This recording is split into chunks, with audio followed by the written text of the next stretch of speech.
Hello friends, मैं अमृता मिश्रा अपने YouTube channel जय अमृता स्टोरीज में आप सभी का स्वागत करती हूँ। फ्रेंड्स, आज मैं आप सभी को पुरुषोत्तम मास महात्म्य कथा अध्याय 2 सुनाने जा रही हूँ।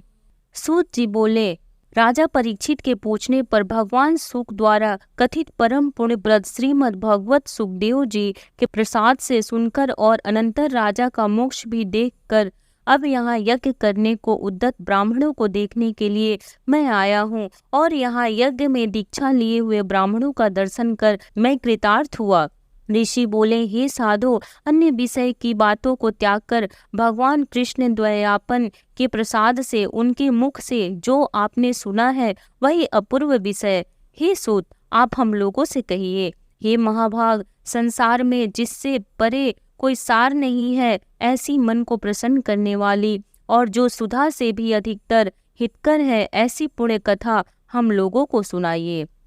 सूत जी बोले, विलोम, ब्राह्मण के चरु में क्षत्रिय का चरु मिल जाना से उत्पन्न होने पर भी मैं धन्य हूँ। जो श्रेष्ठ पुरुष भी आप लोग मुझसे पूछ रहे हैं, भगवान व्यास के मुख से जो मैंने सुना है वह यथा ज्ञान मैं कहता हूँ। एक समय नारद मुनि नर नारायण के आश्रम में गए, जो आश्रम बहुत से तपस्वियों, सिद्धों तथा देवताओं से भी युक्त है और बैर, बहेड़ा, आंवला, बेल, आम, अमड़ा, कैथ, जामुन, कदम आदि और भी अनेक वृक्षों से सुशोभित है। भगवान विष्णु के चरणों से निकली हुई पवित्र गंगा और अलकनंदा भी जहाँ बह रही है, ऐसे नर नारायण के स्थान में श्री नारद मुनि ने जाकर उन पर ब्रह्मा नारायण को, जिनका मन सदा चिंतन में लगा रहता है, जिनके जितेंद्रिय काम, क्रोध आदि छाओ शत्रुओं को जीते हुए हैं, अत्यंत प्रभा जिनके शरीर से चमक रही है, ऐसे देवताओं के भी देव तपस्वी नारायण को साष्टांग दंडवत प्रणाम कर मैं हाथ जोड़कर नारद उस मुनि व्यापक प्रभु की स्तुति करने लगे। नारद जी बोले, हे देव, हे जगन्नाथ, हे कृपा सागर सत्यपते, आप सत्यव्रत हो, त्रिसत्य हो, सत्य आत्मा हो और सत्य संभव हो। हे सत्य योने, आपको नमस्कार है। मैं आपकी शरण में आई हूँ। आपको जो तप है वह संपूर्ण प्राणियों की शिक्षा के लिए और मर्यादा के स्थापना के लिए है। यदि आप तपस्या न करें तो जैसे कलयुग में एक के पाप करने से सारी पृथ्वी डूबती है, वैसे ही एक के पुण्य करने से सारी पृथ्वी तरती है। इसमें तनिक भी संशय नहीं है। पहले सत्ययुग आदि में जैसे एक पाप करता था तो सभी पापी हो जाते थे, ऐसी स्थिति हटाकर कलयुग में केवल कर्ता ही पापों से लिप्त होता है। यह आपके तप की स्थिति है। हे भगवान, कली में जितने प्राणी हैं सब विषयों से आसक्त हैं। स्त्री पुत्र गृह में लगा है। चित्त जिनका ऐसे प्राणियों का हित करने वाला जो हो और मेरा भी थोड़ा कल्याण हो, ऐसा विषय विचार कर केवल आप ही कहने के योग्य है। वही आपके मुख से सुनने की इच्छा से मैं ब्रह्मलोक से यहाँ आया हूँ।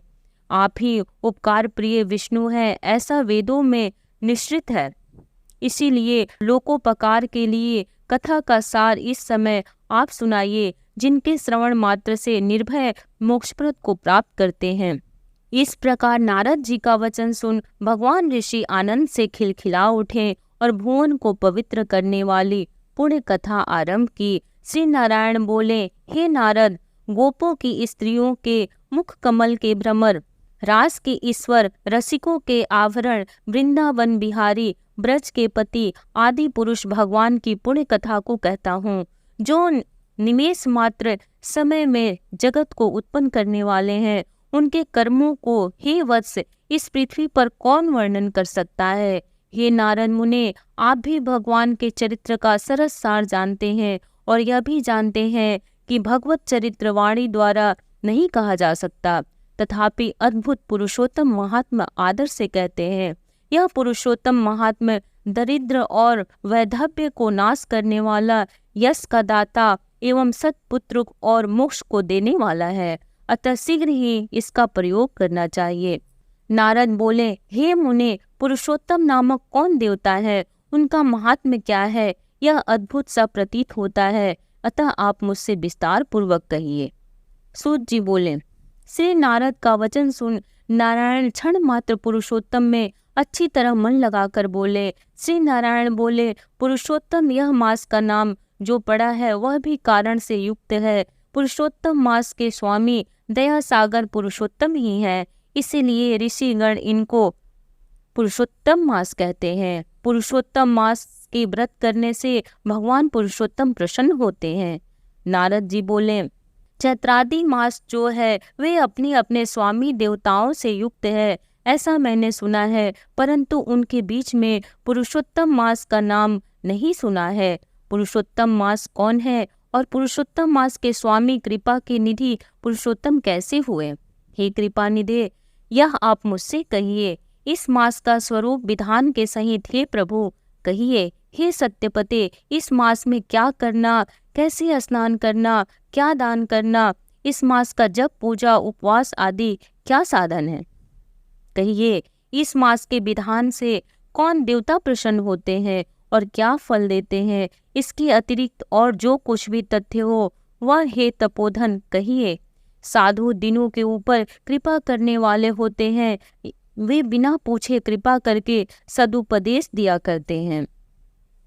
इस पृथ्वी पर जो मनुष्य दूसरों के भाग्य के अनुवर्ती, दरिद्रता से पीड़ित, नित्य रोगी रहने वाले, पुत्र चाहने वाले, जड़ गूंगे, ऊपर से अपने को बड़े धार्मिक दर्शाने वाले, विद्या विहीन, मलिन वस्त्रों को धारण करने वाले, नास्तिक, पर स्त्रीगामी, नीच, जर्जर, दासवृत्ति करने वाले, आशा जिनकी नष्ट हो गई है, संकल्प जिनके भंग हो गए हैं, तत्व जिनके क्षीण हो गए हैं, कुरूपी, रोगी, कुष्ठी, टेढ़े मेढ़े अंग वाले, अंधे, इष्ट वियोग, मित्र वियोग, स्त्री वियोग, आप्त पुरुष वियोग, माता पिता विहीन, शोक दुख आदि से सूख गए हैं, अंग जिनके अपनी इष्ट वस्तु से रहित उत्पन्न हुआ करते हैं, किस अनुष्ठान के करने और सुनने से पुनः उत्पन्न न हो, हे प्रभु ऐसा प्रयोग हमको सुनाइए। वैधव्य, वंध्यादोष, अंगहीनता, दुष्ट व्याधियां, रक्तपीत आदि, मृगीर, राजयक्षमादि जो दोष है, इन दोषों से दुखित मनुष्यों को देखकर हे जगन्नाथ मैं दुखी हूँ, अतः मेरे ऊपर दया करके हे ब्राह्मण मेरे मन को प्रसन्न करने वाले विषय को विस्तार से कहिए। हे प्रभु आप सर्वज्ञ हैं, समस्त तत्वों के आयतन है।